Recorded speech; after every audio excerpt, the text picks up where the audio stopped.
Kujdesej për të moshuarën në Greqi, 39 vjeçaria merr 30.000 euro dhe zhduket. Policia greke po kryen hetime për të identifikuar dhe arrestuar një punëtore shtëpiake 39 vjeçare, e cila grabiti një grua të moshuar në Aigio.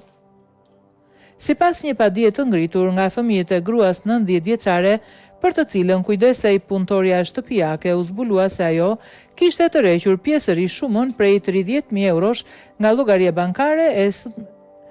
llogaria bankare të moshuarës. Punëtoria shtëpiake kujdesej si për grua 90 vjeçare, ashtu edhe për njërin nga djemtë e saj, i cili vuante nga problemet shëndetësore. Oficerët e policisë së departamentit të hetimit dhe ndjekjes penale të krimeve në Aigalea kanë ngritur një padi për mashtrim kundër një gruaje vendase të dhënat e plota, të së cilës janë identifikuar. Konkretisht, sipas një kallëzimi i akuzuara nga maji i vitit 2024 deri në janar të këtij viti, duke punuar si ndihmëse shtëpiake për një grua të moshuar dhe djalin e saj që ka probleme mendore, u mori kodet e kartave bankare dhe tërhoqi prej tyre shumën prej 30.000 eurosh me këste, thot policia Helene.